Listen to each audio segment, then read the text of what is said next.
station, approaching the police station door? Not at all. Not just once, but a couple of times? Not at all, not at all. Then we're never going to agree. Put it this way, if a lady in a burqa done it, yeah, would you be having the same conversation? So we are, and let me get to the end of this.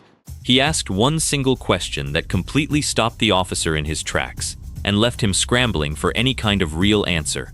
Would this exact same stop have even happened if he wasn't who he was standing there that day?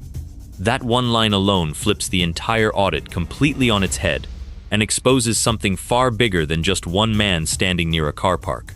Stick around till the very end, because what happens next after this moment completely unravels the officer's entire justification for the whole encounter, and you genuinely don't want to miss how it all plays out from here. Hello, sir. How you doing? You okay? Yeah, mate. Good, good. Well, my name's Wayne. I'm a police officer here at Thames Police Station. Okay. You've done nothing wrong. I'm just wondering though, because you've been at the front door, do you need any help or assistance or anything? No, mate. No? Okay. Is there any reason why you're around by our vehicles? I don't know the way of vehicles. Well, is there any reason you're around by these vehicles out here? Just trying to find some shade, it's hot. Okay. Are any of the vehicles yours? But am I not allowed to be through there? Sorry, say again, mate. Am I not allowed to stand next to the cars? You're allowed to stand next to the cars? Am I not allowed to? I haven't said that. I just asked, is there any reason why you're there? As you say, I was just trying to find a bit of shade, it's hot. Okay. If you're hot, it might help if you take your mask off then. Yeah, but I wear that for a separate reason. Okay, that's right. Just to let you know, by the way, because we have to let everybody know, obviously every incident that we deal with in TVP, we've got our body-worn cameras and everything's being recorded, alright? Yeah, if I That doesn't mean that you've done anything wrong, it's just procedure, and that's what we do at every incident we go to. So what's the issue then? Say again? What's the issue? The issue was, mate, is you just came outside the police station. I've just come out to see if you need any assistance. Yeah, I'm alright. Yeah? Yeah, that's why I moved out. Was you at the window? Yeah. Yeah. Yeah. Yeah, that's why I moved out. That's why I shouted out, just to see if you're alright. Yeah, I'm fine. Yeah? Got no medical needs that we should be aware of? No.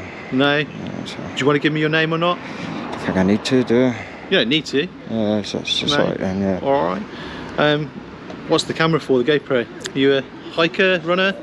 I just, urban explorer, something like that. Yeah? Yeah.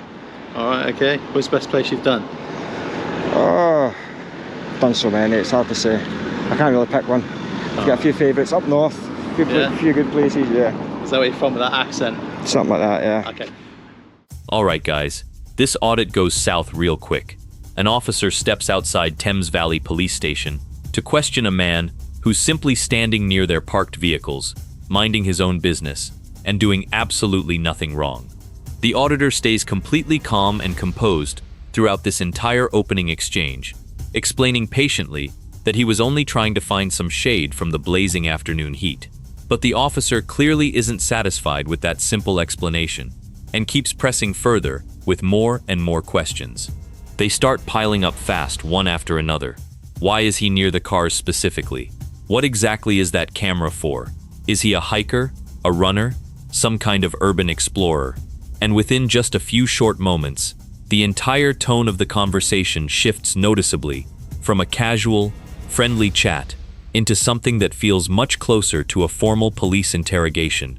This early exchange quietly sets the tone for absolutely everything that's about to unfold over the next 15 minutes.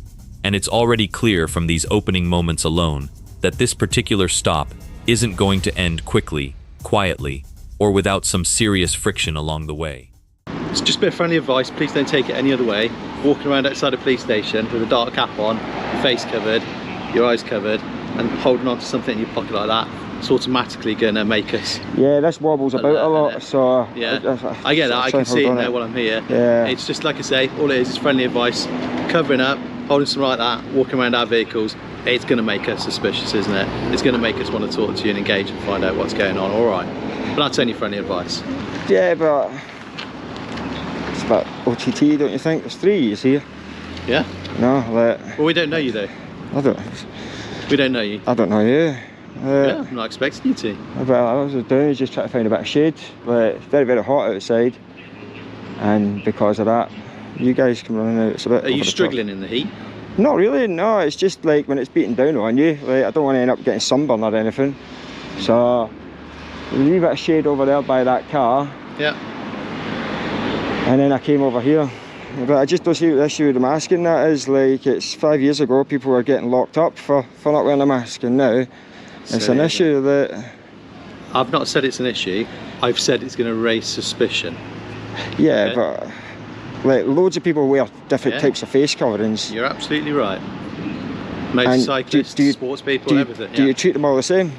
Depends on the situation. If it's in with a certain environment, probably not. If you just got off a motorcycle there and I saw you take gear off, probably not concerned at all. But the fact that it's what, 30 odd degrees now, in the middle of the day, in the hottest part of the day, you're telling me it's really hot. That is, walking outside a police station with something in your pocket, with a face covering and a camera on, that situation allows me to come and ask you about it, yeah.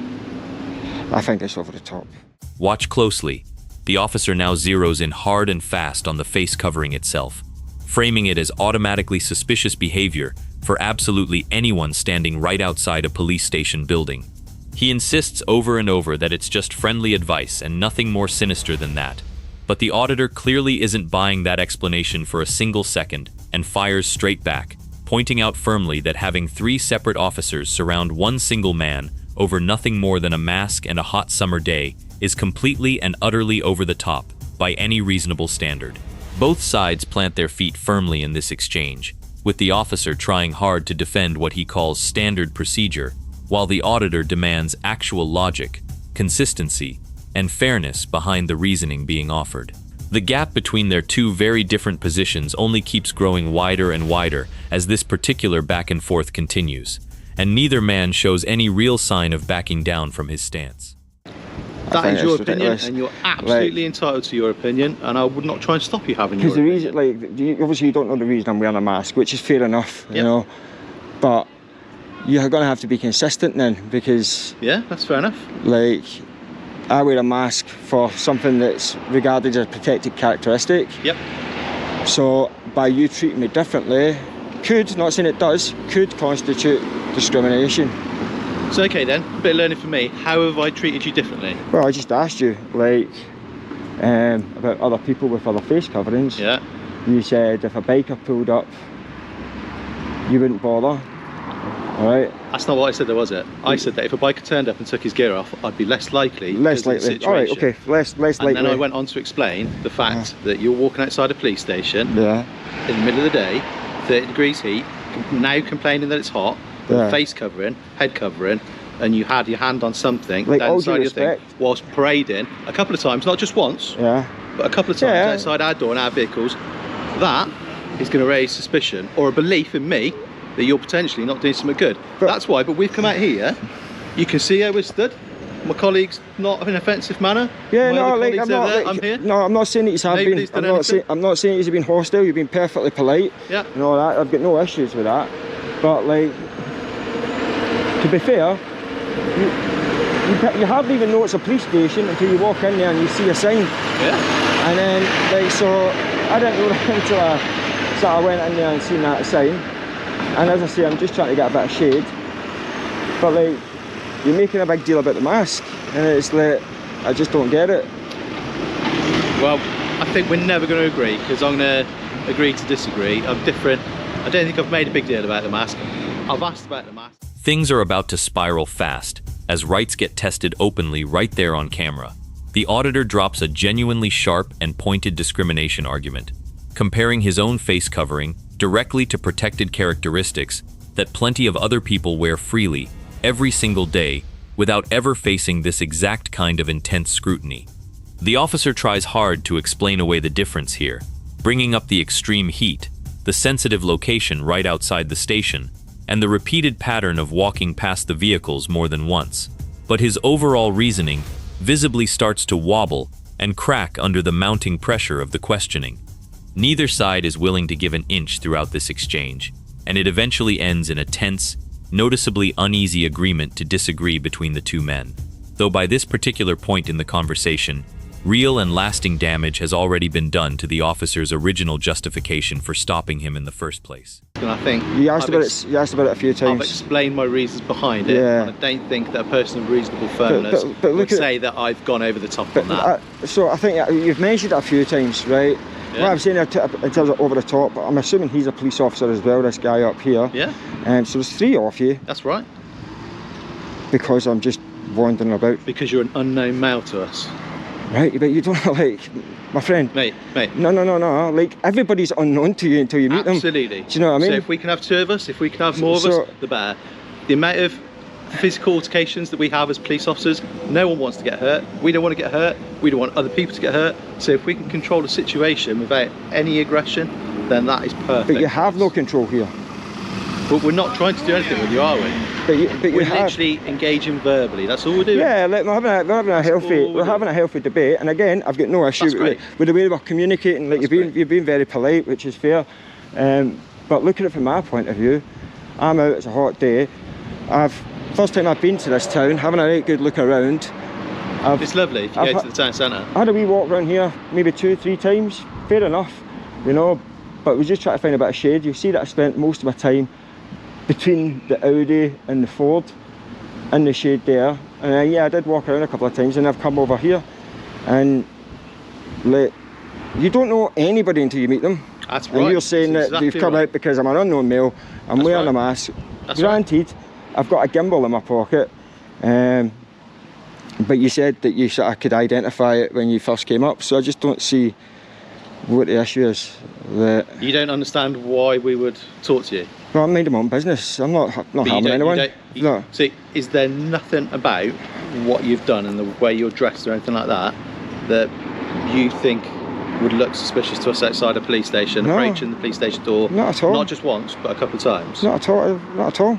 Then we're never going to agree. Put it this way: if a lady in a burqa done it, yeah, would you be having the same conversation? This is where it genuinely gets real. 3 separate officers standing around one single man raises some seriously legitimate red flags, and the auditor absolutely does not let that glaring detail slide by unchallenged for even a moment. He directly and confidently calls out the sheer number of officers involved for something this minor and ultimately trivial in nature, then lands what might honestly be the single biggest blow of the entire encounter, asking point blank and without hesitation whether a woman or a black man would have received the exact same level of treatment in this identical situation. The question hangs heavy and uncomfortable in the air for a long moment, clearly catching the officer completely off guard. And instead of offering any kind of direct answer, he ends up backpedaling awkwardly into a lengthy explanation about general station policy, rather than actually addressing the pointed question head on. We are, and let me get to the end of this, don't interrupt me, because I am going to answer your question. Yeah. So we are quite a remote police station in the grand scheme of things, yeah? Mm-hmm. We're a small police station, not many of us based here, yeah? Anybody comes to the door, anybody, it doesn't matter what sex, what race, what anything, anybody comes to that door, we don't know who they are, what they're here for, regardless of what they're wearing, right? If they're in t-shirt, if they were dressed like my colleague in just a t-shirt and shorts, right? If we don't know who they are and they're hanging around the front of the police station, then we're going to go and ask them what they're doing. But I didn't go to the door. I walked past it, but I didn't go to the door. So you just asked me a question, would I go and speak to somebody? Yeah. And I'm saying, yeah. If somebody was hanging around outside the front, regardless of who they were or what they were wearing, I would go and speak to them, yeah. Fair enough, like, at least you're honest, you know, but I don't think I went to the front door. Say again, mate. I don't think I went to the front door. I walked past it. You were right by it. You came up right by it. I walked past it. So we could see, you were close enough for us to see on our CCTV. Right, but that doesn't mean that I walked up to the door. But the CCTV covers right by our door, so we were close enough to, you were close enough for us to see you there. I don't think it does. It does, mate. It does. But anyway. Yeah, you do. But what about the business next door then? Because I'm assuming, do you know everybody in there by name? I know most of the people that go in and out of there, yeah. Right. So I'd imagine they have visitors that come to do business with them. You don't know them. You don't know them. Like, so you just stop all those people. I would do if I thought that there was just something suspicious about them at the time. Terrible neighbours. Huh? Terrible neighbours. Yeah, well, can't pick your neighbours, can you? I'm just based there. Yeah, I think you're bang at Audit, to be honest. Like, okay. You know what I mean? Like, pick it up. Thank you very much for talking to me. Now the officer switches tactics completely and tries a different angle altogether, claiming this is a small, remote station where literally anyone lingering nearby gets approached, regardless of who they actually are, what they look like, or what they happen to be wearing that particular day. The auditor immediately and confidently challenges this claim head-on, pointing out very clearly that he never actually reached the front door at any point, and was well away from it the entire time he was in the area around the station.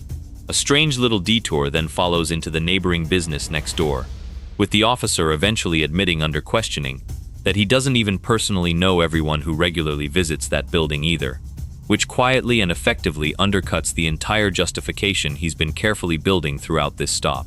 The moment feels small on the surface, but it chips away steadily at the officer's overall credibility, just enough for viewers watching at home to notice the growing inconsistency forming beneath the surface of his argument.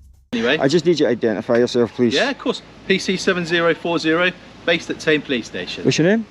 PC Griffin. Griffiths, did you say that? Sorry, I misheard it. And yourself? That's all right. 5446 PC, based at Aylesbury Police Station, Senna and Hudson. Yeah, that is what it is. Like, Nice to meet you, chap. so I'm not allowed back in there? I'm happy if you want to walk around there, that's fine. That's very kind of you. Like. I'm just asking you, please, obviously, we're monitoring on the CCTV. There's not right? other things you should be doing. As the CCTV's on, isn't it? Yeah, Right? but like... But we're going to watch because we want to make sure that there's no tampering with our cars. I'm not saying you're going to. That's not an accusation. But obviously, security for us is quite paramount. I'm not being funny, right?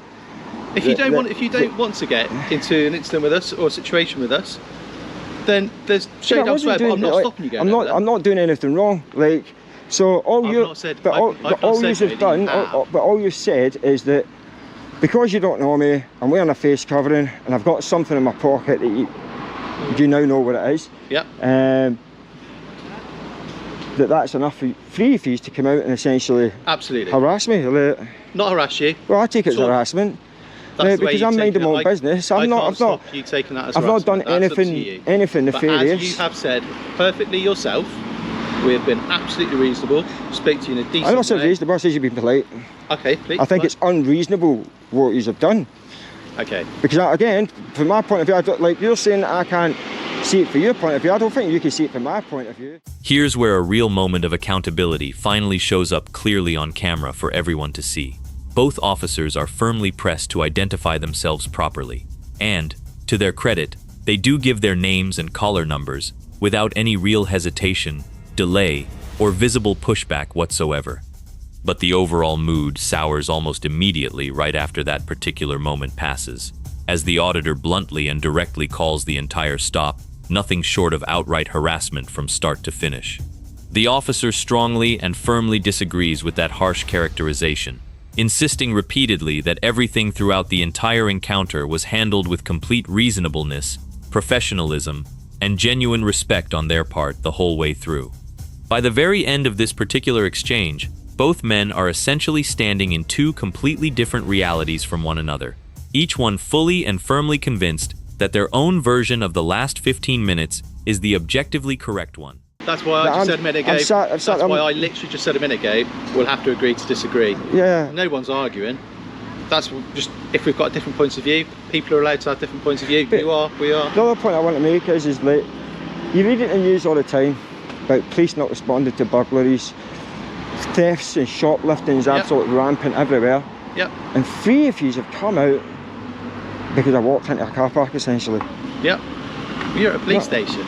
There's bound to be more police officers at a police station, aren't you? I'm sure that the people in your local community would much prefer that you actually went and tackled some of the most relevant crime that's affecting them. But instead, if you weren't here taking up our time, then we could go and do that. So you're absolutely. I'm not taking up your time. Don't gaslight me.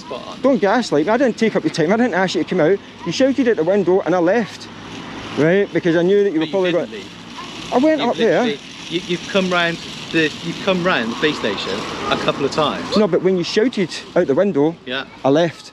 I didn't go back in. But you didn't engage with me either. I don't need to engage with you. Okay. I'm minding my own business. I don't want to engage with you. Make sure you're okay. For all I know, you're a vulnerable male that needed help and assistance. Right, but and until I've spoken to you, I don't know that. You shouted out the window. I've left. Yeah. But you're saying that the reason you've come out is because I'm wandering around your car park. I've left after you shouted on me. But you haven't left. I've not went back outside. We are 20 odd metres away. But I'm not in your car park. You've still got the thing in your pocket. You've still got the face covering. And I can't explain again. That's why we've come to speak to you. We've satisfied ourselves. But we're going to go in I've offered you assistance if you want assistance. I don't need assistance. I'd much prefer if you left me alone. I think you do need to find something better to do with your time. You're okay in the heat. Just jog on. Any problems with the heat? It's fine, jog on. It's alright, have a nice day. Please come and seek assistance and jog we'll on. provide you with assistance, alright? Wind your neck in, it's fine. There's no need to be rude. No, it is like because you're harassing me, man. You're harassing me for nothing, for walking into a car park. You know what I mean? That's it. Disappear. Ah, joke. Have a lovely day. I genuinely mean that. Have a lovely day. But maybe go and get some real criminals. This is exactly how it all finally falls apart in the end. The auditor lands his sharpest, most cutting, and most memorable point of the entire video, arguing passionately and convincingly that real actual crimes like burglary, theft, and shoplifting go completely unanswered and ignored, while 3 officers spend their valuable working time questioning one man for simply standing quietly in a car park. Accusations of gaslighting fly back and forth heatedly between them when the officer suggests he's the one actually wasting police time and resources, a bold claim the auditor flatly and firmly refuses to accept, given that he never even approached them first in this entire encounter. The exchange ultimately ends on a genuinely bitter and frustrated note, as he's told to simply move along and go find something better to do with his time, closing out a stop that honestly never needed to happen in the first place. Make sure to like the video and subscribe to the channel, and we'll see you in the next one.